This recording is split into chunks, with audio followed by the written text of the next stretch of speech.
On a scorching summer day in 1885, James McKinnon only meant to pick up supplies at Clearwater Station. He hadn't smiled since losing his wife 3 years ago. But there she sat, a bride in white, left behind because her groom's family thought 42 was too old for marriage. Sarah Fleming had travelled 2,000 miles for love, only to find herself abandoned. Sometimes life's greatest blessings come disguised as heartbreak. As James approached the station, neither knew their lives were about to change forever. What made this hardened cowboy take one look at a stranger and decide to marry her that very day? Before we jump back in, tell us where you're tuning in from. And if this story touches you, make sure you're subscribed, because tomorrow I've saved something extra special for you. Dawn crept across the Wyoming prairie, painting the sky in strokes of amber and rose. James McKinnon had been awake for hours, his calloused fingers absently touching the silver locket that hung from a nail beside his bed. Every morning began this way, watching the sun rise, touching Mary's locket, forcing himself to face another day. The floorboards creaked beneath his boots as he made his way to the kitchen. The house felt too big now, too quiet. Even after 3 years, he still sometimes called out, "Morning, darling," before remembering there would be no answer. The coffee pot sat unwashed from yesterday, a single cup's worth of grounds dried at the bottom. Outside, the ranch was stirring. His farmhand, young Tommy Wilson, was already in the barn, the sound of milk hitting the pail, marking the rhythm of morning chores. The boy had been a godsend these past years, though James knew he couldn't keep paying him much longer if things didn't turn around. "Morning, Mr. McKinnon," Tommy called out, his voice echoing in the barn's dusty shadows. "Mail came early yesterday evening after you'd turned in. Left it on the fence post." James nodded, retrieving the envelope that bore the bank's letterhead. He didn't need to open it to know what it said. Third notice, most likely. The drought had hit everyone hard, but without Mary's clever bookkeeping and careful planning, the ranch had suffered more than most. He tucked the letter into his shirt pocket, unopened. Today's trip to town would require enough courage without adding the bank's demands to his burden. The supply list in his other pocket was short: coffee, sugar, ammunition for the wolves that had been prowling closer lately. Basic necessities that were becoming luxuries. "Tommy," he called out, "mind those fence posts in the south pasture today. Wolf signs getting stronger." The morning passed in a blur of routine. Mending, feeding, checking the weak spots in the fence line. Every so often his hand would drift to his shirt pocket, feeling the weight of that unopened letter. Mary would have known what to do. She always did. Back in the house, James stood before the small mirror above the wash basin, attempting to tame his graying beard. His reflection stared back, weathered and worn, eyes carrying the weight of endless solitary days. The silver locket caught his eye again, and he found himself reaching for it. The clasp stuck slightly, it always did, before revealing the faded photograph within. Mary's smile, frozen in time, looked back at him. They'd taken the picture just 6 months before the fever took her. She'd been laughing at something he'd said, her eyes crinkling at the corners in that way that always made his heart skip. "What would you tell me to do, Mary?" he whispered to the empty room. "Bank's closing in, ranch is failing, and I'm tired of being alone." Only silence answered, broken by the distant lowing of cattle and Tommy's whistling from the barn. James closed the locket with a gentle click, but didn't hang it back on its nail. Instead, he slipped it into his pocket alongside the bank's letter. Maybe it was time to carry both his past and his uncertain future with him. The wagon needed work. The back wheel had been wobbling, but it would have to hold for the trip to Clearwater Station. As he hitched up the horses, James ran through his mental checklist once more. He'd need to be back before sunset. The wolves were getting bold in the twilight hours. "I'll mind things here, Mr. McKinnon," Tommy assured him, reading the worry in his employer's face. "Got my pa's old rifle if them wolves come sniffing." James managed a nod, appreciating the boy's understanding. Tommy had his own story of loss, his mother taken by the same fever that claimed Mary. Perhaps that shared grief was what made the young man such a comfort these past years. The sun was climbing higher as James set out, the wagon's wheels cutting familiar ruts in the dry earth. He'd made this trip hundreds of times before, usually with Mary beside him, her practical voice planning out their purchases, her gentle humor making the journey seem shorter. Today, he rode alone, the bank's letter burning in one pocket, Mary's locket weighing heavy in the other. Neither the morning's beauty nor Tommy's cheerful farewell could lift the shadow from his heart. Little did James McKinnon know that by sunset, everything would change. That fate had finally decided 3 years of grieving was enough, and that sometimes the answer to a prayer comes wearing a wedding dress at a train station. Sarah Fleming sat rigid in her train seat, the crumpled telegram burning a hole in her reticule. She'd read it so many times over the past 3 days that the words had become seared into her memory. Circumstances changed. Stop family concerns. Regarding age. Stop advise cancelling journey. Stop regret stop.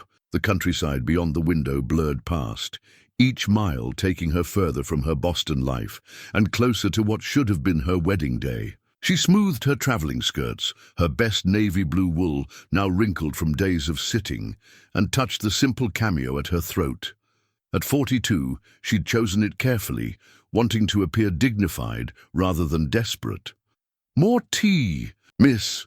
The porter's kind face appeared at her elbow, but Sarah shook her head. Her stomach hadn't held anything but weak tea since the telegram arrived in Chicago, intercepting her journey west. "Too old," she whispered to her reflection in the window glass, as if time were the measure of her heart's worth. The other passengers had changed several times since Boston, but she'd remained, watching stations appear and disappear, each one bringing her closer to Clearwater. She should have turned back in Chicago, or Omaha, or any of the dozen stops where she could have admitted defeat and returned to her quiet life, teaching at Miss Prendergast's school for young ladies. But something in her, perhaps pride, perhaps hope, perhaps sheer stubbornness, had kept her on this westward path. The same something that had made her answer Herbert's advertisement in the Matrimonial Times 6 months ago. Established businessman seeks educated lady companion. Age immaterial. Character essential. Their letters had been everything she'd dreamed of. Intelligent discourse about books, shared views on education, gentle hints of affection growing between the lines. Herbert had seemed so different from the Boston men who'd dismissed her as a shelf-worn spinster, too focused on books and teaching to catch a husband in her youth. Next stop, Clearwater Station. The conductor's voice carried through the car, startling Sarah from her reverie. She gathered her small valise. She'd sent her trunk ahead, another humiliation awaiting her, and straightened her hat with trembling fingers. The telegram seemed to mock her from its place in her reticule. Family concerns regarding age. Herbert's widowed mother and unmarried sisters had taken one look at her age in the marriage license application and decided their 48-year-old brother needed someone more suitable. Someone younger, someone with more childbearing years ahead. The train's whistle pierced the afternoon air as they approached Clearwater. Sarah caught glimpses of the town through the window, a church steeple, a general store, scattered houses pushing back against the vast Wyoming prairie. This was to have been her home, these streets she would have walked as Mrs. Herbert Crawford. Instead, she would step onto that platform a fool, a middle-aged woman who dared to dream of love only to be found wanting. The trunk with her wedding. Dress and household linens would stand as testament to her humiliation until she could arrange its return shipment east. The train shuddered to a stop, steam hissing like a chorus of whispers. Sarah remained seated as other passengers gathered their belongings and moved toward the exits. Through the window she could see families reuniting, travelers dispersing, life continuing, as if her world hadn't just shattered. Finally, when the car was nearly empty, she stood. Her legs felt wooden, unwilling to carry her into this new reality. The porter appeared again, concern evident in his dark eyes. "You need help with that bag, miss?" Sarah clutched the valise. "Closer." "No, thank you, I can manage." just as she'd always managed, alone. The platform boards creaked beneath her feet as she descended the train steps. The afternoon sun was fierce, nothing like the gentle Boston summers she knew. A bead of perspiration traced down her neck, but she refused to dab at it. Ladies didn't sweat, Miss Prendergast always said. Ladies persevered. The station master approached, his face kind but uncomfortable. "Miss Fleming, Mr. Crawford asked me to... That is, there's a message." "I've received it, thank you." Sarah cut him off, her voice steady despite the burning in her throat. She couldn't bear another expression of pity, another reminder of her foolishness. She made her way to a bench in the station's shade, setting her valise beside her like a faithful dog. Her wedding dress waited in that trunk somewhere in the station's storage room, wrapped in tissue paper and dreams that had proven as insubstantial as morning mist. The telegram crackled as she shifted, its presence as impossible to ignore as the hollow ache in her chest. To think that such a small piece of paper could weigh so much, could carry enough words to sink a heart. James McKinnon's wagon rattled to a stop outside the Clearwater Station, just as the afternoon train whistled its departure. He reached into his coat pocket, fingers brushing past Mary's locket to touch the worn leather of his Bible. The small book had been his constant companion these past 3 years, its pages dog-eared with grief and solace alike. The station platform was clearing quickly, folks hurrying to escape the August heat, all except one figure, a woman in a navy traveling dress sitting straight-backed on a bench in the shadows. Something about her stillness caught his eye. She wasn't waiting for someone. She had the look of someone who knew nobody was coming. "Afternoon, James," called Station Master Peterson, wiping his brow with a bandana. "Supply list for Thompson's store?" "Aye," James replied, but his eyes kept drifting to the woman. She held herself with dignity, despite the defeat evident in her shoulders. A familiar sort of defeat. He saw it in his own mirror often enough. "Shame about the Crawford situation," Peterson muttered, following James's gaze. "Whole town's been talking about it. Lady came all the way from Boston to marry Herbert Crawford, only to have him cry off because she's too old. His mother's doing, if you ask me. That woman could freeze hell twice over." James's hand tightened on his Bible. He knew what it was. To have love stolen away, though his thief had been fever rather than human cruelty. "She's just sitting there. Train East doesn't come through until Thursday. She's got nowhere to go, poor soul. I offered to send my boy to the boarding house, but she refused. Proud type." James watched as the woman, Miss Fleming he presumed, took something from her reticule. A telegram, by the look of it. Her fingers smoothed it with the same careful attention he gave to Mary's letters, now pressed between his Bible's pages. "Has she eaten?" The question surprised him as much as Peterson. "Refused anything but tea since she arrived this morning. Reminds me of you after Mary, that same quiet way of bearing up." James nodded slowly, his free hand moving to touch the locket in his pocket. Mary had always said God worked in mysterious ways. She'd read it from this very Bible during those last fever-racked nights. "Remember Job," she'd whispered.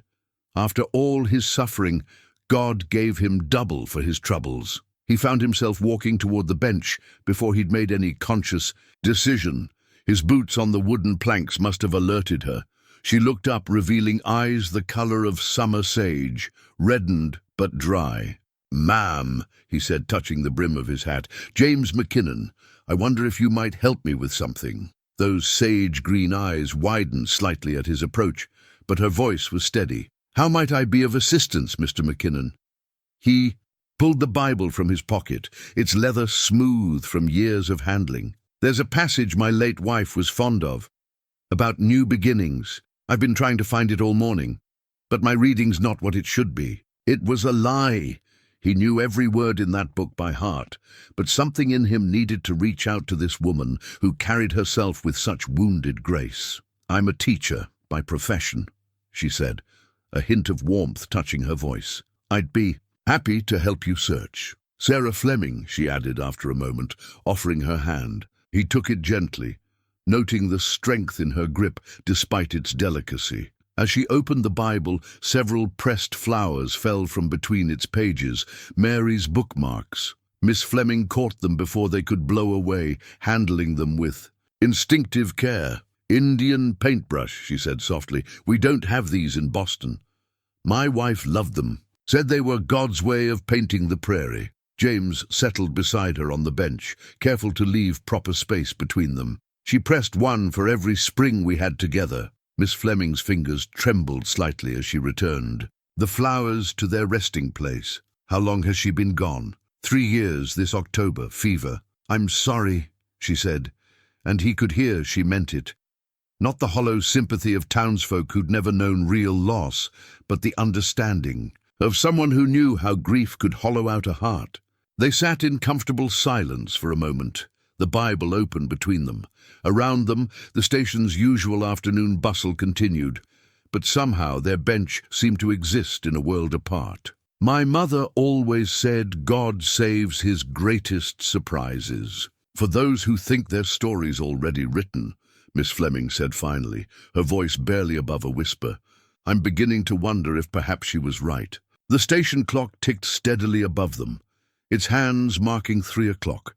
Sarah had been reading from James's Bible for nearly an hour, her clear voice bringing new life to familiar verses. Neither had mentioned the telegram, lying forgotten, on the bench beside them. "For I know the plans I have for you, declares the Lord," she read. "Plans to prosper you and not to harm you, plans to give you hope and a future." Her voice caught slightly on the word future. James watched her profile against the afternoon light. She'd removed her hat while reading, revealing strands of chestnut hair touched with silver at the temples. Like his Mary, she wore her years with grace, each line around her eyes telling stories of laughter and tears lived fully. The station clock chimed the quarter hour, startling them both. James suddenly remembered his supply list, the waiting wagon, the wolves that would be prowling by dusk. Yet he couldn't bear the thought of leaving her here alone. "Miss Fleming," he said, then paused, searching for the right words. "Sarah, I know we've only just met, but I believe I understand something about you, and you about me." She closed the Bible gently, her fingers lingering on its worn cover. "Perhaps we do, Mr. McKinnon." "James," he corrected softly, "I'm a plain-spoken man, so I'll say this plainly. I have a ranch 10 miles west of here. It's struggling like most everything in these parts, but it's good land, honest land." The clock ticked above them, marking each heartbeat of silence. "I've been alone these 3 years," he continued, "and I've learned there's a difference between surviving and living. When I saw you sitting here," he touched Mary's locket in his pocket, feeling somehow that his late wife was giving her blessing. "Sometimes God puts 2 broken pieces together to make something whole again." Sarah's hands tightened on the Bible. "Mr. McKinnon, James, are you saying what I think you're saying?" "I'm saying that any man fool enough to think 42 years of life makes a woman too old for love doesn't deserve the gift of your years." James turned to face her fully. "I'm saying that I may be a stranger to you, but I'm a man who knows the value of a heart that's weathered storms and kept its strength." A whisper of wind stirred the pressed flowers, peeking from the Bible's pages. The station clock marked another quarter hour. "Are you—" Sarah's voice trembled slightly. "Are you proposing marriage, Mr. McKinnon?" "I am." He smiled, the expression feeling foreign but right on his face. "I know it's sudden, some might say crazy, but I've learned that life doesn't always give you time to think things through.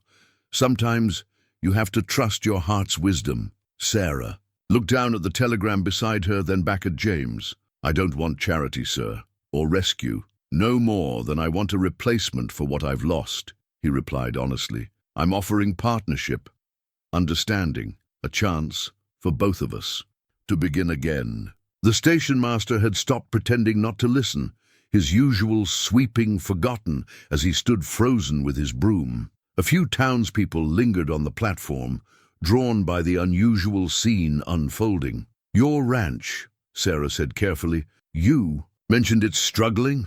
It is. I won't lie to you about that. I was a teacher before. Before this journey, I'm good with figures, and I've always wanted to start a school for local children. Her eyes held a spark of something that made James's heart lift. Would that be something you'd consider? I'd consider anything that puts that light in your eyes, Miss Fleming. The station clock struck 4, its chimes ringing out across the suddenly silent platform. Sarah looked up at it, then back at James. People will say we're both crazy, she whispered. People say a lot of things. Question is, what does your heart say? She touched the cameo at her throat, then squared her shoulders. My heart says that sometimes the best stories start with an ending, and that perhaps my mother was right about God's surprises. James stood, offering her his hand. Then, Miss Sarah Fleming, would you do me the honor of becoming my wife? Today, if you're willing? The clock ticked once, twice, 3 times before. She placed her hand in his. Yes, Mr. James McKinnon, I believe I would. The town clerk's office was a small room in the back of Clearwater's courthouse, cramped with filing cabinets and smelling of dust and old paper. Herbert Mills, who'd served as clerk for 20 years, looked up from his ledger as James and Sarah entered, followed by an eager station master Peterson. Need a marriage license, James said simply, his hand steady on Sarah's elbow. Mills's pen clattered to his desk. A marriage. Today. But Miss Fleming, I thought... He caught himself, glancing at the half-written license for her cancelled wedding still on his desk. You'll need to draw up a new one, Sarah said quietly, her chin lifted with quiet dignity. Different groom. The clerk fumbled with his papers, clearly flustered. But the waiting period, the usual procedures... Herb, James interrupted, you've known me 15 years, known my family longer. I'm asking you to help us do this right, and do it today. Mills looked between them, his roomy eyes taking in James's quiet determination and Sarah's composed face. Does this have anything to do with Crawford's mother? Because if she's pressured you, Miss Fleming, no one has pressured me, Mr. Mills. Sarah's voice was firm. This is my choice, my second chance. James felt her fingers tighten on his arm at these words, and he covered her hand with his own. The simple gesture seemed to convince Mills more than any words could have. Well then, the clerk said, pulling out a fresh form. Let's see what we can do. The scratching of his pen filled the small office as he carefully wrote out their details. Sarah's hand trembled slightly as she spelled out her parents' names, her Boston address. James noticed how she hesitated before the word spinster, her fingers white-knuckled on the edge of Mills's desk. You're sure about this? James whispered, low enough that only she could hear. It's not too late to... I'm sure, she interrupted, turning to meet his eyes. Strangely more sure than I was about the other arrangement. The clerk looked up from his writing. Need 2 witnesses. Peterson here can be one, but we'll need... I'll fetch Reverend Thomas, Peterson offered eagerly. He's usually at the church this time of day, preparing his Sunday sermon. As Peterson hurried out, Mills continued his methodical documentation. Place of residence after marriage? McKinnon Ranch, James answered, then glanced at Sarah. Unless... McKinnon Ranch, she confirmed, and something in her tone made his heart lighter than it had been in years. The office door burst open, admitting Peterson with a slightly dishevelled Reverend Thomas, whose collar was askew, as if he'd been interrupted mid-dress. James McKinnon, the Reverend said, catching his breath. When Peterson here told me, well, I hardly believed it. But seeing you both, he paused, studying them with kind eyes. Sometimes the Lord works in mysterious ways. Sarah's hand found the Bible in her reticule, James's Bible now their shared possession. Yes, she said softly, he does. Mills finished the license with a flourish, then looked up expectantly. Shall I file this now, or would you prefer to wait until after the ceremony? James looked at Sarah, letting her set the pace. She squared her shoulders, every inch the dignified teacher despite her travel-worn dress and the afternoon's emotional tumult. File it now, she said firmly. We've both waited long enough for happiness. The clerk nodded, reaching for his official seal. The heavy brass stamp came down with a solid thunk that seemed to echo in the small room. James watched as the ink dried, making their intentions official in the eyes of the law. Marriage license for James Andrew McKinnon and Sarah Elizabeth Fleming, Mills read aloud. Dated August 15th, 1885. He looked up at them. Once I file this, there's no turning back. Sarah reached for the pen, her handwriting elegant and sure as she signed her name. James followed, his rougher script beside hers, looking like their lives themselves, different paths joining into one. Witnessed by George Peterson, station master, and Reverend William Thomas, Mills continued, as the other men added their signatures. May God bless this union. The late afternoon sun slanted through the office's small window, catching the wet ink as Mills carefully blotted the signatures. In that golden light, Sarah turned to James, her eyes bright with unshed tears and something that looked remarkably like hope. Well, Mr. McKinnon, she said softly, it seems we're halfway married. Indeed we are, Miss Fleming, he replied, offering her his arm. Shall we make it official? Word spread quickly in Clearwater. By the time James and Sarah reached the small white church, a crowd had gathered on its wooden steps. Women whispered behind their hands, men stood with hats respectfully removed, and a group of children darted between the tombstones in the adjacent cemetery, clutching fistfuls of wild prairie flowers. Little Mary Beth Peterson, the station master's daughter, approached Sarah shyly. Ma'am, we picked these for you. She thrust forward a bouquet of Indian paintbrush, black-eyed Susans, and prairie sage, tied with a faded blue ribbon, likely borrowed from someone's hair. Sarah knelt, heedless of her skirts in the dust, and took the bouquet as if it were the finest roses from a Boston conservatory. They're beautiful, she whispered, her voice thick with emotion. Just perfect. The church's interior was cool and dim, smelling of beeswax and old hymnals. Afternoon light filtered through simple stained glass, casting patches of color across the worn wooden pews. James noticed Sarah glancing at the empty front rows where a bride's family would typically sit. We can wait, he offered quietly. Send word to your people in Boston. She shook her head, clutching her wild bouquet. My family is here now. Being made right here, today. Reverend Thomas cleared his throat from the pulpit. Shall we begin? The scattered townspeople who'd followed them in settled into the pews. Mrs. Thompson, the general store owner's wife, had somehow produced a piano accompaniment, though no one had requested it. The familiar strains of the wedding march seemed almost comical in their formality, given the circumstances. Dearly beloved, Reverend Thomas began, his voice carrying to the rafters. We are gathered here today to witness something remarkable. Not just the joining of two lives, but the triumph of hope over hardship, of faith over fear. James stood straight-backed beside Sarah, aware of Mary's locket in his pocket and this brave woman's presence at his side. The wild flowers in her hands perfumed the air with the scent of prairie summer. Marriage, the Reverend continued, is not to be entered into lightly.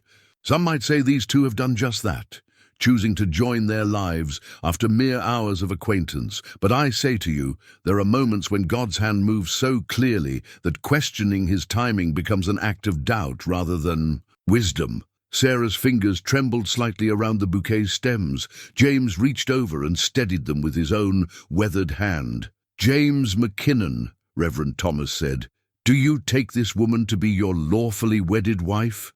To love her, honor her, and cherish her in sickness and in health, for richer or poorer, until death do you part? I do. James's voice was quiet but firm, carrying the weight of certainty. And Sarah Fleming, do you take this man to be your lawfully wedded husband?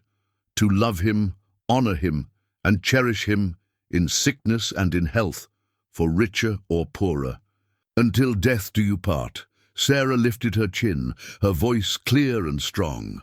I do. The rings, Reverend Thomas started, then caught himself, realizing this hasty ceremony wouldn't have such preparations. Wait, called a voice from the back.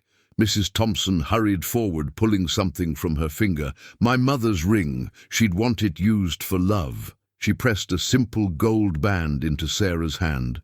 Before James could speak, Station Master Peterson stepped up, removing his own wedding ring.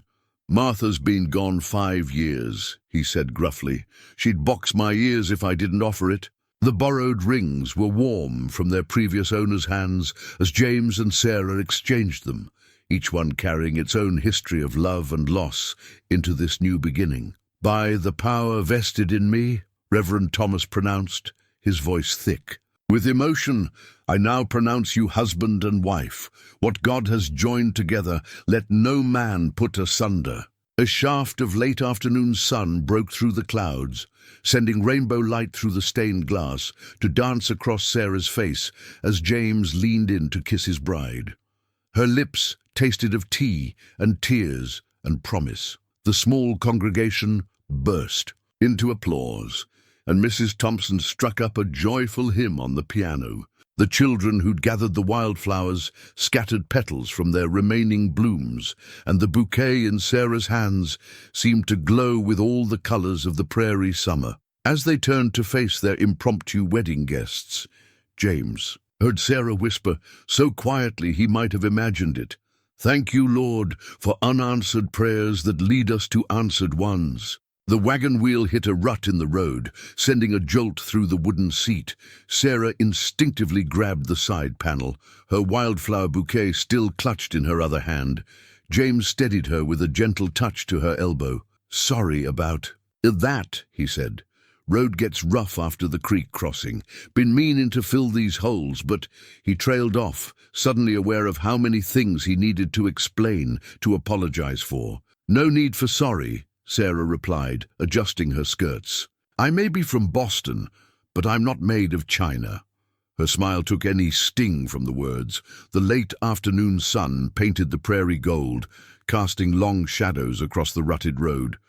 They'd left Clearwater behind, Sarah's trunk loaded in the cume, wagon's bed alongside James's neglected supply list.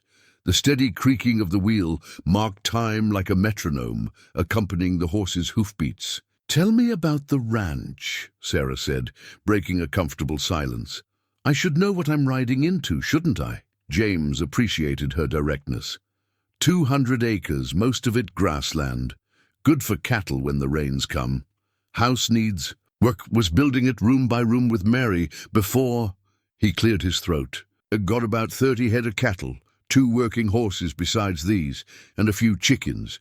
Tommy Wilson, my hand, lives in the old cabin near the creek. The wheel hit another rut, its protest louder this time.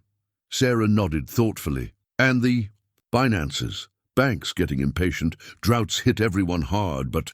He hesitated, then decided she deserved the full truth. "Without Mary's bookkeeping, I've let things slide. Could lose it all by winter if something doesn't change." To his surprise, Sarah's face brightened. "Bookkeeping? I kept the accounts. At Miss Prendergast's for 15 years. Numbers are like old friends to me." The wagon wheel creaked as they rounded a bend, revealing the first glimpse of McKinnon Ranch in the distance. James watched Sarah's face carefully, seeing her take in the weathered fence posts, the half-finished north wing of the house, the cattle gathering at the evening watering hole. "It's not much," he began, but she cut him off. "It's everything," she said firmly. "It's a beginning." The wheel hit another rut, harder this time. The familiar wobble in the back axle seemed worse than that morning. James pulled the horses to a stop, concern creasing his brow. "Need to check that wheel. Been acting up lately." He climbed down, offering Sarah his hand. "Might as well stretch. Your legs while I take a look." She accepted his help, then gathered her skirts to follow him to the wagon's rear. The wheel in question was indeed worse for wear, its wooden spokes showing signs of stress where they met the hub. "I can manage it home," James said, more to himself than Sarah, "but it'll need replacing soon, another expense we can't really afford." Sarah knelt beside him, heedless of her dress, and ran a finger along one of the cracks. "Like veins in an old hand, aren't they? Each one telling a story of journeys taken." James looked at her in surprise. That's exactly what Mary used to say. She had a way of finding beauty in broken things. Perhaps that's what drew us both to our respective spouses, Sarah said softly, then blushed at her own boldness. The wheel gave another creak, as if agreeing. James found himself laughing for the first time in what felt like years. Miss Fleming, Mrs. McKinnon, he corrected himself. I believe you might be right. She stood, brushing dust from her skirts. Sarah, she reminded him, we're married now after all. Sarah, he repeated, the name feeling right on his tongue. The wagon wheel groaned again as they climbed back aboard, but somehow its complaints seemed less worrisome with her beside him. They continued on, the wheel marking each rotation with its steady voice.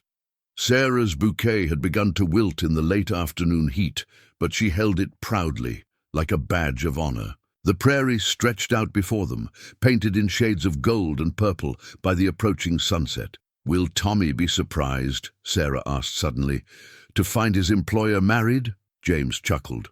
Probably less surprised than I am. Boys. Been telling me for months I need someone to help set things right.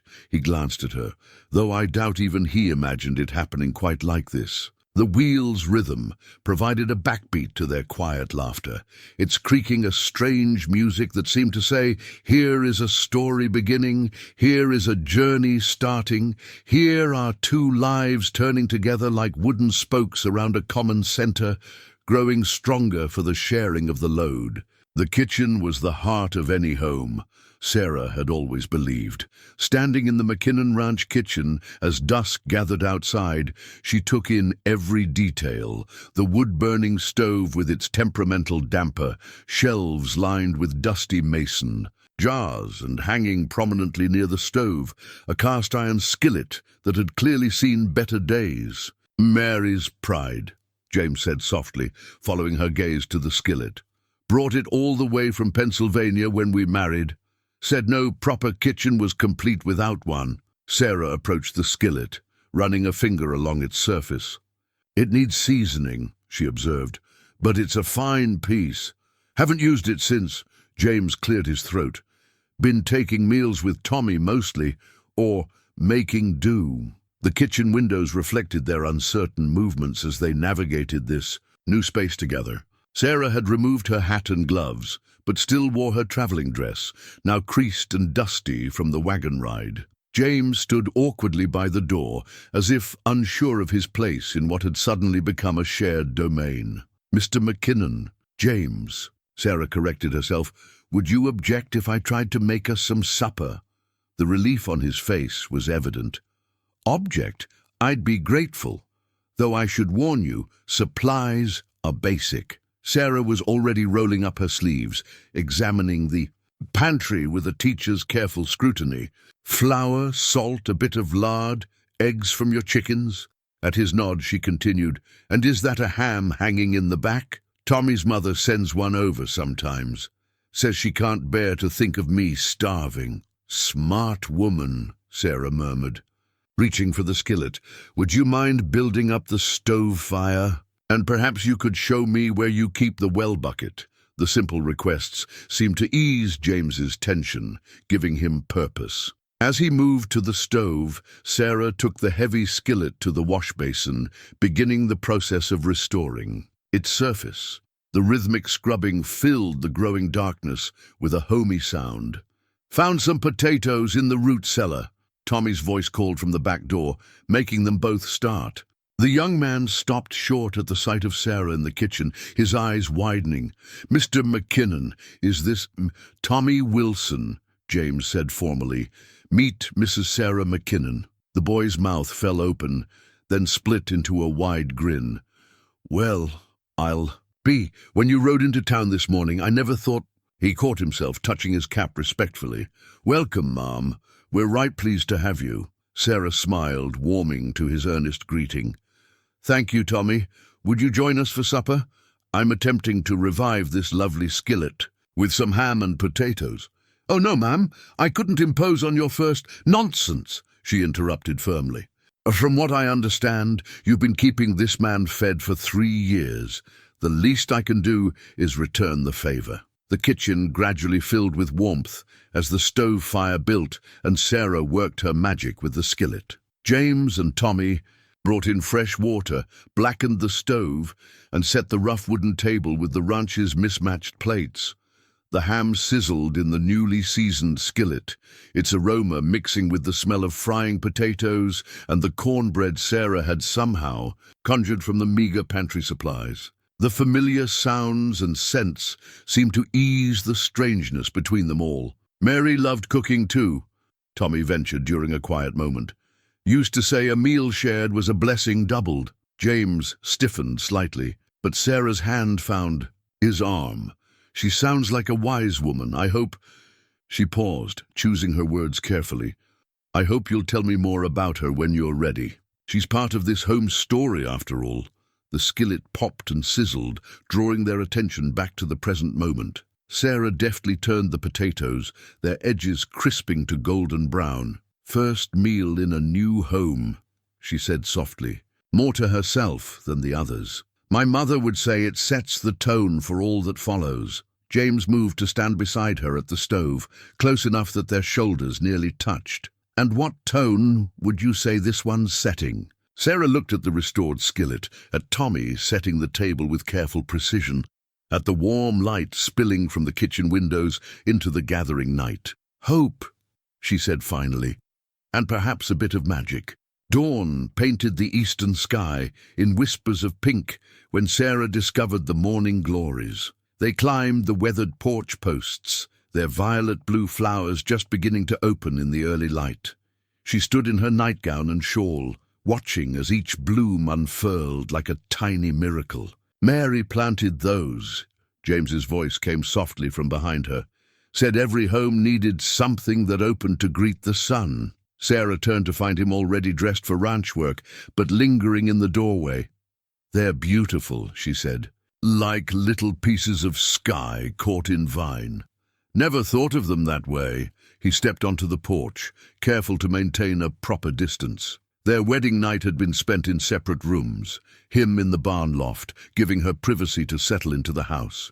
Now morning brought a new awareness of their peculiar situation. I've made coffee, Sarah offered, and there are eggs from yesterday. Unless you usually breakfast with Tommy. No, James ran a hand through his hair. Truth is, I usually just grab whatever's handy. Haven't had a proper morning meal since. Well then, she said briskly, that's changing today. She moved toward the door, then stopped, facing him. James, thank you for giving me space last night. It was gentlemanly of you. His weather-worn face softened. Seemed right. This whole thing between us, it needs time to find its feet. The morning glories bobbed in a gentle breeze as they made their way inside. The kitchen still held the warmth of yesterday's revival, the cast-iron skillet hanging ready for a new day's use. Sarah moved with quiet efficiency, stoking the stove and setting coffee to boil. She'd changed into one of her simpler dresses, practical for housework, but still bearing the Eastern refinement of her previous life. Might want to warn you, James said, settling at the table. Tommy's likely to bring his mother around today. News like this, it'll bring folks calling. Good. Sarah cracked eggs into the skillet with practiced ease. I'd like to meet our neighbors, and Mrs. Wilson especially, since she's been looking after you both. Looking after? James's tone held amused protest. We managed well enough. Sarah raised an eyebrow at the dusty shelves, the stack of unwashed clothes visible through the bedroom door. Of course you did. Their shared chuckle seemed to ease something between them. Outside, the morning glories continued their daily dance with the sun, each flower reaching toward the light. I was thinking, Sarah said, sliding eggs onto their plates, about the north wing you mentioned, the unfinished rooms. James nodded, accepting a cup of coffee. Had plans for them once. Study for Mary, maybe a nursery. He trailed off, then rallied. But that was another life. What would you think about turning one into a schoolroom? She sat across from him, her own coffee untouched. You said there are children scattered on nearby ranches. They must need teaching. You're serious about that, starting a school? I am. Her eyes held that same spark he'd noticed yesterday at the courthouse.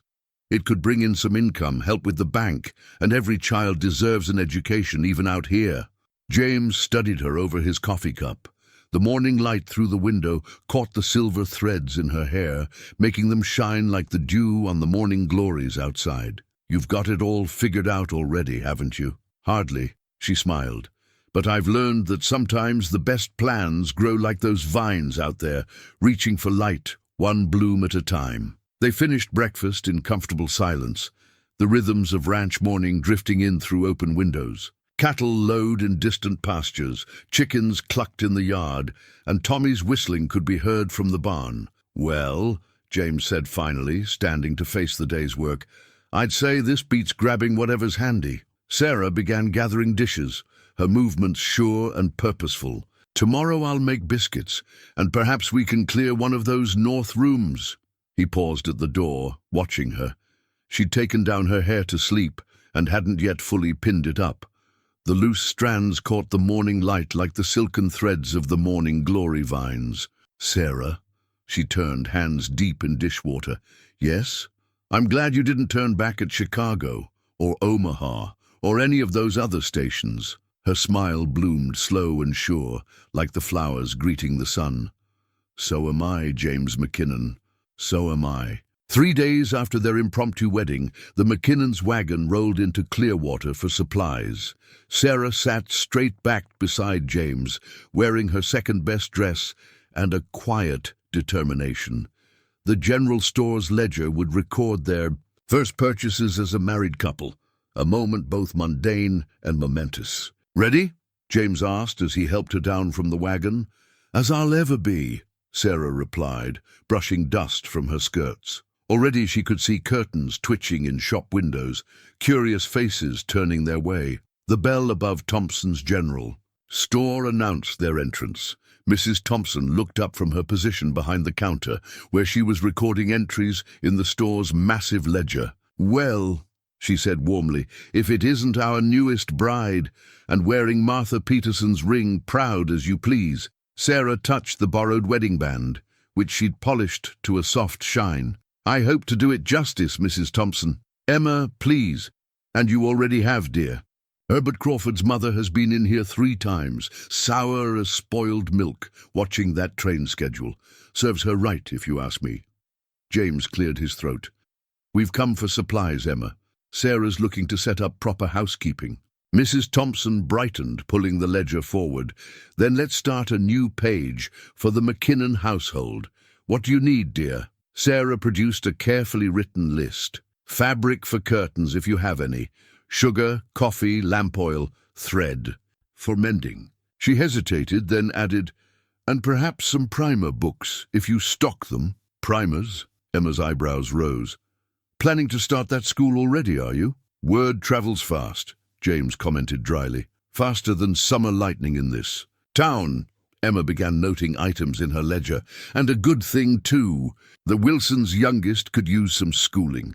Smart as a whip, that one, but wild as prairie grass." As Emma gathered their supplies, other customers drifted in. Sarah felt their eyes on her, heard their whispered conversations. She focused on examining fabric bolts, discussing prices and qualities with Emma as if she'd been doing it all her life. "Your credit's good here, James," Emma said when the total was tallied in the ledger. "Always has been." Sarah touched James's arm before he could protest. "We'll pay what we can now," she said firmly, "and work out a schedule for the rest if you're willing."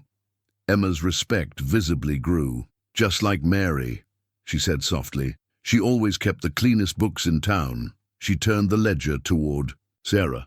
"See here? Her last entry 3 years ago, neat as printing." Sarah studied the careful columns, the precise figures. She was good with numbers. "The best. Helped half the ranchers around here keep their accounts straight." Emma's eyes turned thoughtful. "You know, if you're planning to teach, there might be call for adult lessons too. Bookkeeping, figures, that sort of thing." The bell chimed again, admitting Mrs. Crawford and her eldest daughter. The store fell silent. Sarah felt James tense beside her, but she kept her voice steady. "That's an excellent suggestion, Emma. Perhaps we could discuss it over tea sometime." Mrs. Crawford made. A small sound of disapproval, but Sarah didn't turn. Instead, she watched Emma enter their purchases in the ledger, each item a brick in the foundation of their new life. Fabric for curtains to soften morning light, primers for young minds, sugar for biscuits that would make a house smell like home. Your change, Emma said, counting out coins, then loud enough to carry, and welcome to Clearwater, Mrs. McKinnon. We're blessed to have you. They loaded their purchases into the wagon under the watchful eyes of the town. Sarah could hear the whispers, feel the stares, but she kept her head high. Let them talk. Let them see how a woman of 42 carried herself with dignity. As James helped her up to the wagon seat, she caught sight of their reflection in the store window. A tall, weathered rancher and his city-bred wife, their differences as clear as day. But the ledger had recorded their first purchases together, marking the beginning of something new. A marriage of practical needs and hopeful hearts. Ready to head home? James asked quietly. Home. Such a simple word for such a complex thing. Sarah adjusted her bonnet against the afternoon sun. Yes, she said, I believe I am. Behind them, Emma Thompson added one final note to her ledger. McKinnon's first shop as man and wife, a good match if I ever saw one. The old brass school bell arrived on a Tuesday, nearly 3 weeks after the wedding. Tommy found it in his mother's attic, a relic from Clearwater's first schoolhouse, long since replaced by the newer brick building in town. It's got a lovely tone, Sarah said, running her fingers over the bell's tarnished surface. She stood in what had been the ranch house's north wing, now transformed by determination and elbow grease. New curtains brightened the windows, and simple benches, crafted by James and Tommy during evening hours, lined the walls. Ma says it called 3 generations of kids to learning, Tommy offered. Reckon it's got some magic left in it. James watched from the doorway as Sarah hung the bell near the window. In the weeks since their hasty marriage, he'd watched his failing ranch begin to pulse with new life. The house, long a monument to grief, now smelled of fresh bread and furniture polish. Sarah's precise figures filled the account books, making sense of years of scattered records. First class starts Monday, Sarah said, stepping back to admire. The Bell's placement. The Wilsons 3, the Hendersons twins, and little Mary Beth Peterson. 6 students to start. 7, Tommy corrected, shuffling his feet. If you don't mind teaching someone a bit older, been wanting to learn my figures proper. Sarah's face lit up. Tommy, I'd be honored. She turned to James. And you'll join us for the evening sessions? Emma Thompson's arranged for 3 other ranchers' wives to come learn bookkeeping. James nodded, still amazed at how quickly she'd woven herself into the community's fabric. The previous Sunday, she'd hosted a sewing circle on the porch, the women's chatter mixing with the sound of clicking needles as they helped her piece together curtains and cushions. The ranch itself seemed to respond to her presence. The vegetable garden, long gone to weeds, now sprouted neat rows of late summer plantings. The chicken coop had been repaired, the hens responding with increased egg production. Even the troublesome north fence stood straight again, thanks to Sarah's discovery of an error in the supply ledger that had freed up funds for new posts. James, Sarah's voice pulled him from his thoughts. Would you test the bell? See if it still has its voice? He stepped forward, taking the bell's rope in his hand. The clear, bright tone that rang out across the prairie brought an unexpected lump to his throat. How long had it been since these walls had heard anything but silence? Perfect, Sarah breathed. Then, noticing his expression, are you all right? Just thinking, he said slowly, about what Mary used to say, about how a home needs 3 things, love to warm it, work to maintain it, and dreams to help it grow. Sarah's hand found his, their borrowed wedding rings touching. Wise words. She'd have liked you, James said suddenly, or would have appreciated how you've brought all 3 back here. Tommy diplomatically found something fascinating to study out the window as Sarah's eyes filled with tears. I hope, she said softly, that somewhere she knows her home is being loved again, The bell's rope swayed gently in the breeze from the open window, its shadow dancing across the freshly swept floor. Outside, the afternoon sun gilded the prairie grass, and distant cattle grazed peacefully. The sound of horses in the barn reminded them that ranch work waited, even on this momentous day. "Best get back to it," Tommy said, touching his hat brim. "Those fence posts won't set themselves." As he left, Sarah moved to the newly installed blackboard, carefully writing out the next week's lessons in her elegant hand. James watched her for a moment, marveling at how naturally she fit into this space that had once been meant for another purpose, another life. "Sarah?" She turned, chalk dust on her fingers. "Yes? Thank you. For seeing possibility where I could only see loss." She smiled, that warm, sure smile that had first caught his attention at the train station. "That's what teachers do, Mr. McKinnon. We look at empty rooms and see futures waiting to be written." The school bell caught the late afternoon light, its brass surface reflecting like a promise. Come Monday, it would ring out across the prairie, calling children to learn, women to master their accounts, and one grateful rancher to count his unexpected blessings. But for now, it hung silent witness to two people learning that love, like education, knows no age limit, only the limitless possibility of beginning again. The storm came without warning, turning the October afternoon black as pitch. Sarah was teaching when the first gust hit, rattling the schoolroom windows with such force that little Mary Beth Peterson burst into tears. "Class dismissed," Sarah announced, keeping her voice steady as thunder cracked overhead. "Tommy, help the children home before—" The rest of her words were lost in a violent crash from the north pasture. James burst through the door, rain dripping from his hat. "Fences down. Lightning must have hit it. Cattle are spooked." Sarah was already moving, trading her teaching shawl for an oilskin coat. "How many headed for the break? You're not coming out in this—" "How many?" Her voice brooked no argument. "At least 30 head. Tommy and I can't manage alone." Another crash of thunder punctuated his words. Then it settled. Sarah gathered her skirts, pinning them up for riding. "Mary Beth, take the others to the storm cellar. There's bread and water there. Don't come out until one of us returns." The wind nearly knocked them off their feet as they stepped outside.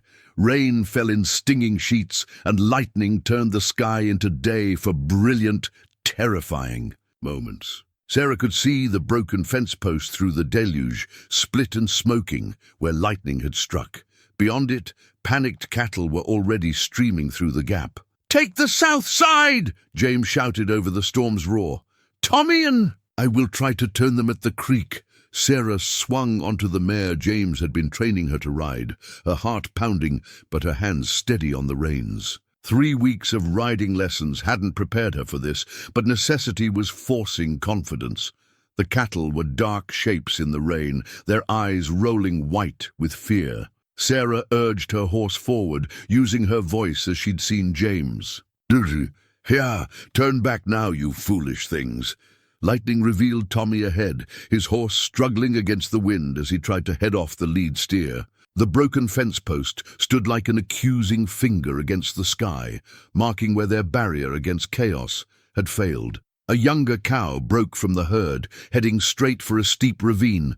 Without thinking, Sarah kicked her mare into a gallop, rain stinging her face as she raced to intercept. She could hear James shouting something, but the wind tore his words away.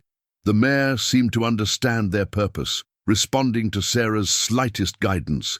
They cut in front of the panicked cow, turning it back toward the herd with a precision that would have been impossible a month ago. "Well done!" Tommy's voice carried faintly through the storm. He'd managed to turn the lead steer, and the rest of the cattle were beginning to circle, their panic easing as the familiar presence of riders surrounded them. James appeared through the rain, his face a mix of worry and pride. "Sarah, are you—" Lightning struck again, closer this time. Sarah's mare reared, but years of teaching fidgety children had given her a steady seat. She brought the horse under control, then pointed toward where more cattle were approaching the gap. For what felt like hours, they worked in the storm's fury. The broken fence post became their rally point as they slowly gathered the scattered herd. Sarah's arms ached. Her dress was soaked through beneath the oilskin, but a fierce joy filled her at working alongside her husband as an equal partner. Finally, the last steer was turned back. James had rolled spare posts from the barn, making temporary repairs to the fence line. The storm was moving east, its fury spending itself over the open prairie. "Never seen anything like it," Tommy said, helping Sarah down from her mare.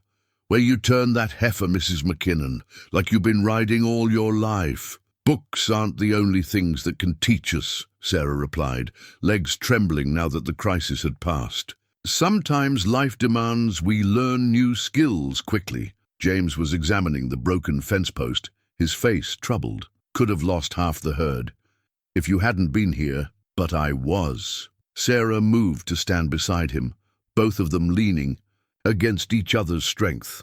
"And now we know we can face a crisis together." The post's splintered wood seemed to map their own lives, broken patterns that, when pieced together differently, could become something stronger than before. "You're shivering," James noticed, shrugging out of his coat to wrap around her shoulders. "Yes, well," Sarah managed to smile.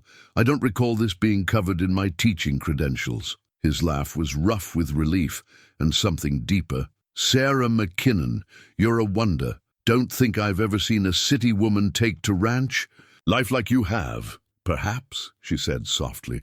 "I was just waiting for the right ranch." The letter arrived 6 weeks after the wedding, its Boston postmark and elegant handwriting instantly recognizable to Sarah. She held her sister Rebecca's letter in trembling hands, standing in the kitchen where morning sun streamed through her newly hung curtains. "Something wrong?" James asked, pausing in the doorway with an armload of firewood. "Not wrong, exactly." Sarah traced her sister's familiar script. "Just unexpected. I wrote to my family after our marriage, but I didn't truly expect—" James set the wood down carefully. "Would you like privacy to read it?" "No," she said quickly. "No, I'd like you here." The paper crackled as she opened it, Rebecca's words spilling out like a flood. "Dearest Sarah, your letter arrived yesterday, and I confess I dropped Mother's best teacup in shock. Married to a rancher. Our practical, steady Sarah who always said romance was for younger women. I hardly know whether to scold you for such impetuousness or applaud your courage." Sarah's voice faltered. James moved closer, his presence steady and warm at her shoulder. "Go on," he encouraged softly.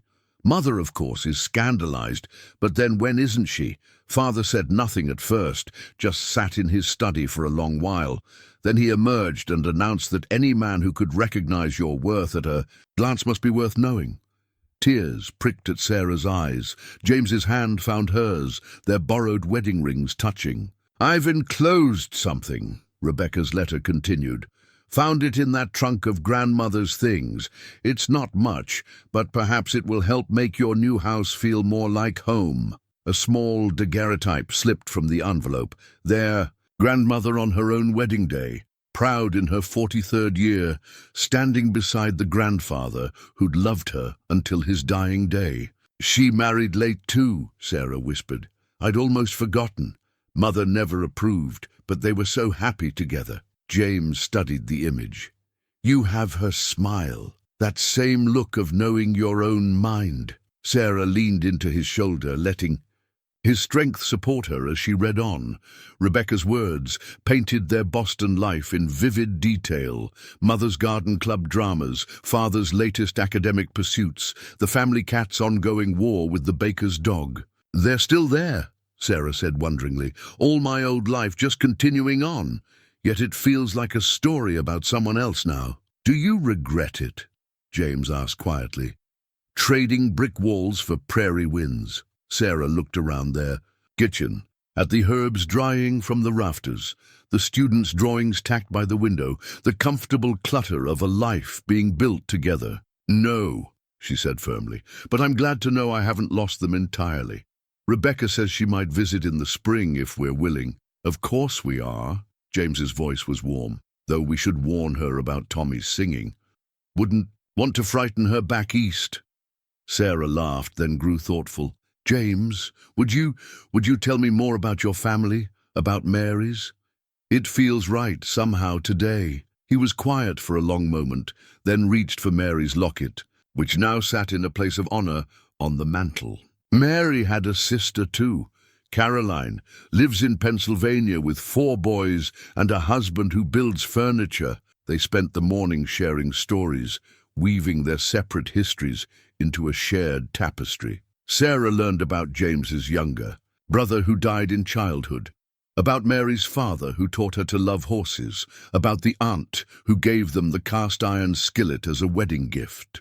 In return, she told him about Rebecca's childhood adventures, about her father's passionate debates with his university colleagues, about the grandmother who married for love at 43 and never regretted a day. Family isn't just blood, James said finally, holding up the daguerreotype. It's choice too, the people we gather around us, the stories we choose to keep alive. Sarah thought of her students, of Tommy and his mother, of Emma Thompson and the sewing circle ladies. Yes, she agreed. It's a tapestry we weave from all the threads life gives us. The morning sun caught the daguerreotype's silver surface, reflecting like a mirror of possibility.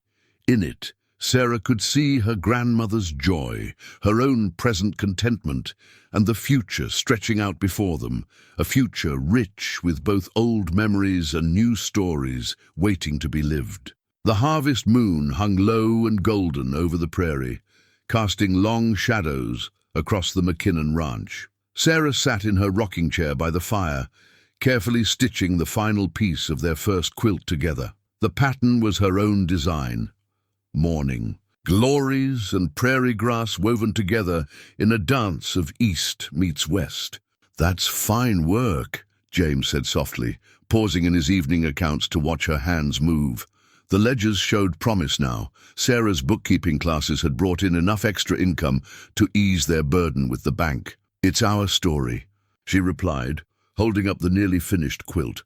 See here, these blue pieces are from my Boston teaching dress, and these browns are from your old work shirt, the one that caught on the fence last month. James moved closer, calloused fingers, tracing the intricate pattern.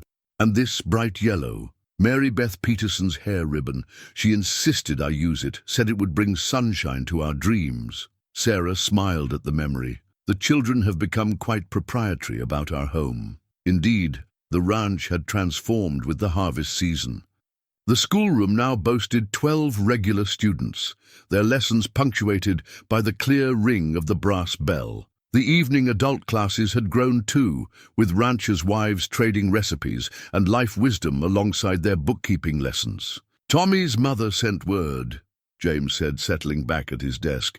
They've had a good yield this year, wants to share some preserves, says it's payment for teaching Tommy his figures. Sarah tied off her thread, remembering Tommy's proud face when he'd first calculated his own wages correctly. He's a quick study. Might make a fine teacher himself someday. The quilt spread across her lap like a map of their merged lives. Here was a square from Mrs. Thompson's sewing basket.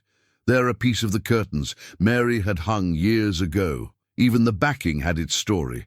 Fabric meant for Sarah's wedding dress to Herbert Crawford, now repurposed for a truer love. The harvest. Festival's next week, James mentioned, his pencil scratching against the ledger. Town's expecting us to attend. Sarah nodded, adding another careful stitch. Mrs. Henderson asked if I'd help judge the preserves competition, and Tommy's mother wants our quilt in the crafts display. Our quilt? James looked up, surprised. You did all the work. But it's our story, Sarah replied simply. Every piece chosen together, every memory shared. She held up the nearly finished creation, moonlight and firelight playing across its surface. See how the pattern flows? Like morning glories climbing a fence post? James set aside his ledger and came to kneel beside her chair. In the flickering light, she could see the softness in his eyes that appeared more and more these days. When you arrived at that station, he said quietly, I thought I was offering you shelter. Never dreamed you'd bring so much life back to this place. Sarah's fingers found a patch of faded calico, Mary's old apron, saved by James all these years. "We've built something new from pieces of what was," she said, "like this quilt, not erasing the past, but weaving it into our future." Outside, the harvest moon painted the prairie silver. The newly repaired fence posts stood straight and strong, barely showing where the lightning had struck. In the barn, they could hear Tommy finishing the evening chores, his cheerful whistling carrying on the autumn breeze. "Almost done," Sarah murmured, working on the final corner. The quilt would be ready for the festival, a testimony to how life could piece together beauty from fragments of joy and sorrow, hope and memory. James watched her work, his ledger forgotten. "You know what Mary used to say about quilts?" Sarah's hands stilled. "Tell me." "Said they were like marriages, stronger, for being made of different pieces, all joined together with patience and care." Sarah tied off her last stitch, then held out her hand to her husband. Together, they shook out the quilt, letting it catch the mixed light of moon and fire. Their borrowed wedding rings glinted as they worked, no longer feeling borrowed at all. "There," Sarah said softly. "Finished, just in time for the cold nights ahead." James gathered her close, the quilt wrapped around them both. "Not finished," he corrected gently.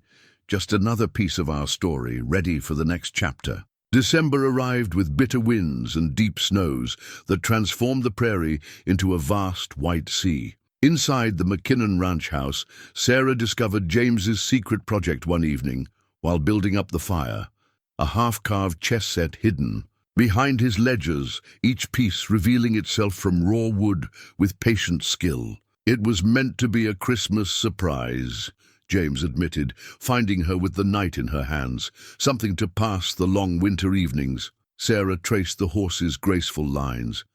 "I didn't know you could carve like this. Mary's father taught me. Said every rancher needs something to do when the snow's too deep for regular work." He pulled out the other pieces. Pawns like little fence posts, a queen wearing a teacher's shawl, a king with a distinctly familiar broad-brimmed a hut. "They're us," Sarah realized, examining each figure. "All of us. Look, this bishop has Tommy's smile." The howling wind rattled the windows, but their kitchen was warm with lamplight and shared discovery. James brought out his carving tools, and Sarah watched as he worked on the final piece, a rook fashioned after the old school bell tower. "My father taught me chess," she offered. "Said it was important for a woman to think strategically. Mother was scandalized, of course." "Seems your father knew what he was about." James blew wood shavings from the tiny bell tower. "You've certainly managed this ranch's strategy well enough." Their comfortable moment was interrupted by urgent pounding at the door. Tommy burst in, snow coating his shoulders. "Wolf tracks by the south pasture. Fresh ones, and the cattle are restless." James was already reaching for his coat. Sarah rose too, but he shook his head. "Not this time. The storm's getting worse." "I'll keep the lamps burning," she promised, knowing he needed to focus on the wolves, not worry about her. "And heat. Bricks for your beds when you return." The door closed behind them with frightening finality. Sarah added wood to the fire, then gathered blankets and began heating bricks in the oven. The chess pieces watched from the table, their half-finished form somehow comforting in their imperfection. Hours crept by. Sarah kept herself busy, first preparing hot coffee and sandwiches for when the men returned, then grading her students' arithmetic papers by lamplight. The wind's voice grew fiercer, and she found herself picking up the carved queen, drawing strength from its solid presence. Finally, near midnight, boots stomped on the porch. James and Tommy stumbled in, snow-covered, but triumphant. "Drove them off," Tommy reported through chattering teeth. "Mr. McKinnon's shot scared them clear to the next county." Sarah had hot coffee in their hands before they could finish stamping the snow from their boots. As they warmed themselves, by the fire, she saw James eyeing the chess pieces still scattered across the table. "Not much of a Christmas surprise now," he said ruefully. "On the contrary." Sarah set the queen beside the king. "They're perfect, like us, still being shaped by time and circumstance, but stronger together." Tommy examined the piece carved in his likeness. "Don't suppose you'd teach me to play, Mrs. McKinnon?" Winter evenings get mighty long in the cabin. We'll all learn together, she decided. Make it part of the evening lessons, strategy and mathematics combined. Later, after Tommy had gone home with a warm brick and warmer thanks, Sarah and James sat before the fire with the chess set between them. Outside, the storm raged, but it couldn't touch the peace they'd built within these walls. "I've been thinking," James said, moving a pawn carefully, "about Christmas, about family." Sarah waited, sensing more to come. "Wrote to Mary's sister Caroline, asked if she and the boys might want to visit come spring. And I thought, if your sister Rebecca comes too," he paused, "might be nice to have a proper family gathering, show them all what we've built here." Sarah's heart swelled. This was what she'd come west hoping to find. Not just marriage, but belonging. A chance to build something larger than herself. "Check," she said softly, moving her bishop. Then, "Yes, let's gather them all here.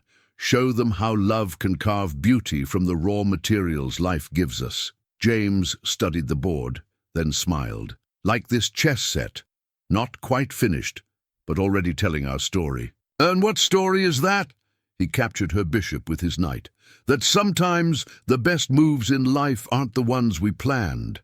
They're the ones we dare to make when the moment calls for courage." Sarah looked at their carved pieces, at the fire's warm light on her husband's face, at the snow swirling past windows that now felt like shields rather than barriers. "Checkmate," she said, moving her queen. "And yes, my love, yes to all of it." The new garden tools arrived with the first warm wind of March, a wedding gift months delayed by winter storms. Sarah unwrapped them reverently on the kitchen table, sharp spade, sturdy rake, gleaming trowel, each one bearing an engraving. "For Sarah McKinnon, from the ladies of Clearwater." "Seems they've finally decided you're staying," James said, watching her arrange the tools like precious jewels. As if there was ever any doubt. Sarah ran her fingers over the engraving. Not Mrs. James McKinnon or the new Mrs. McKinnon, but her own name, her own identity, recognized and celebrated. The morning glories she'd planted last fall were already pushing through the soil beside the porch, their tendrils reaching for the warming sun. Soon they would climb the same posts where Mary's vines had grown, adding their own story to the ranch's history. "Rebecca's letter came yesterday," Sarah mentioned, setting the tools in a neat row. "She'll be here next week, and Caroline writes that she and the boys will arrive the week after." James nodded, his face thoughtful. "Ranch is different from when Caroline last saw it. When Mary was—" He trailed off, but Sarah understood. "We've honored her memory," she said softly. "Made something new without erasing what came before." The proof was all around them. Mary's locket still held its place of honor, but now it sat beside Sarah's grandmother's daguerreotype. The cast iron skillet served up biscuits made from both Mary's recipe and Sarah's Boston variations. The quilt they'd made together draped across their bed, old memories and new dreams stitched into one warm whole. Their first anniversary was approaching, not the traditional paper milestone, but one marked by transformed spaces and healed hearts. The schoolroom now boasted 20 students, with Tommy apprenticing as an assistant teacher between ranch duties. The evening accounting classes had helped 3 neighboring ranches avoid foreclosure. "Got something to show you," James said suddenly. "Been waiting for the right moment." He led her to the barn, where the morning sun streamed through high windows. In the corner, beside Mary's old saddle, stood a new one, tooled leather, gleaming, with fresh oil. "Had it made in town," James explained. "Thought it was time you had your own, properly fitted." After that storm rescue last fall, Sarah touched the saddle reverently. Like the garden tools, it bore her name, but this time, in James's own careful hand, carved into the leather like a declaration of belonging. "The ranch is showing a profit," she said, her voice thick with emotion. "First time in 4 years, according to the ledgers. We could have used this money for what better purpose than this?" James interrupted gently. "You've put down roots here, Sarah. deep ones. This is just my way of saying I see that, honor that. Through the barn door, they could see the schoolroom windows gleaming in the morning light. The brass bell would soon ring, calling their growing family of students to lessons. The garden tools waited in the kitchen, ready to help plant new growth in soil that had lain fallow too long. "I've been thinking," Sarah said slowly, "about the nursery room, the one you and Mary planned before." James went very still beside her. "Perhaps," she continued carefully, "it's time to use it. Not as we originally thought, but I've had letters from 3 families asking if we might board their children next term. Youngsters too far out to make the daily ride." She felt James release a breath he'd probably hadn't known he was holding. "A different kind of nursery, nurturing minds instead of infants." "Life rarely gives us exactly what we plan," Sarah said, thinking of that long-ago train station. "But sometimes it gives us exactly what we need." They walked back to the house together, passing the morning glory sprouts reaching for the sun. The garden tools caught the light as they entered the kitchen, their engraving a reminder of how far they'd come. "Rebecca will want to help plant the garden," Sarah mused, "and Caroline's boys can help clear the nursery room, make it a family project." "Family," James repeated, the word rich with meaning. "You know, when I saw you sitting at that station, I thought I was offering you shelter. Never dreamed you'd help me build all this." Sarah picked up the spade, testing its weight. Like their love, it was both sturdy and bright, practical and precious.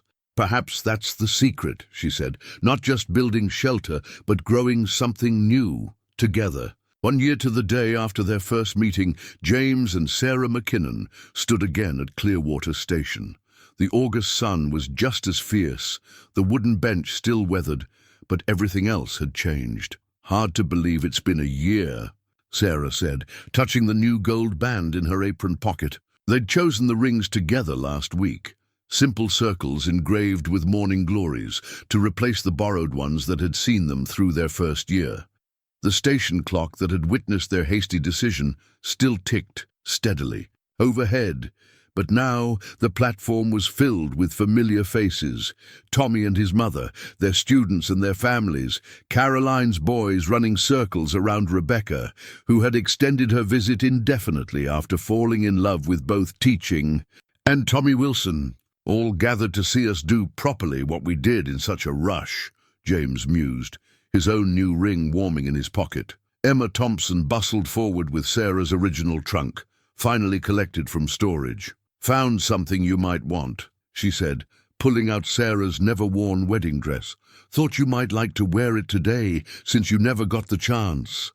Sarah touched the fabric thoughtfully, then shook her head. That dress belonged to another life, another dream. She smoothed her blue silk, a gift from James, chosen together in town. "This is who I am now." The brass school bell had been carried to the station, and now Tommy rang it instead of the traditional wedding chimes.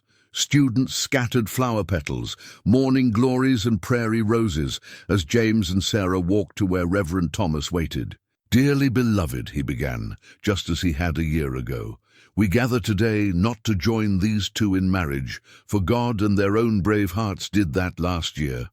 We gather instead to celebrate how love can bloom from the most unexpected moments, how joy can spring from sorrow, and how two hearts can find home in each other regardless of life's timing." Sarah's sister Rebecca dabbed at her eyes. Caroline's youngest boy proudly carried their new rings on a cushion made from a square of their storytelling quilt. Even Mrs. Crawford stood at the back of the crowd, her expression softened by time, and evidence of true love's victory. "These rings," Reverend Thomas continued, holding them up, "represent not the beginning of a journey, but its continuation. They are symbols of a love already proven through storms and wolves, through drought and plenty, through the joining of two lives into something greater than either could have been alone." James's hand was sure as he placed the new ring on Sarah's, finger sliding it on beside the borrowed one that would be gratefully returned. "With this ring, I continue my promise to love you, honor you, and thank God every day for bringing you to that station." Sarah's voice was steady as she did the same, the morning glory engravings catching the sunlight. "With this ring, I continue. My promise, to love you, honor you, and bless always the courage that let us both begin again." The borrowed rings were ceremoniously returned to their owners, Mrs. Thompson and Station Master Peterson, both brushing away tears. The brass bell rang out again, its voice carrying across the prairie that had become Sarah's true home. "Look," James whispered, nodding toward the station's edge. Morning glories had sprouted there, their blue flowers reaching toward the sky. Whether from seeds carried by wind or dropped by Sarah during that first fateful meeting, they had taken root. In the most unlikely of places, just as love had. "Life's funny," Tommy observed at the celebration afterward. "How the worst day of your life can turn into the best, if you're brave enough to let it." Sarah looked around at their gathered family. Blood relations and heart relations, students and neighbors, all bound together by one impulsive decision made in faith. "Not funny," she corrected gently. "Miraculous." The new rings caught the light as James took her hand, their engraved morning glories a permanent reminder that love, like flowers, could bloom in any season. The old station clock ticked above them, no longer marking time until an eastbound train, but measuring instead the moments of a life rich with purpose and joy. "Ready to go home?" James asked. Sarah smiled at the man who had seen not a stranded spinster, but a woman of worth and wisdom. "My love," she said, "I already am."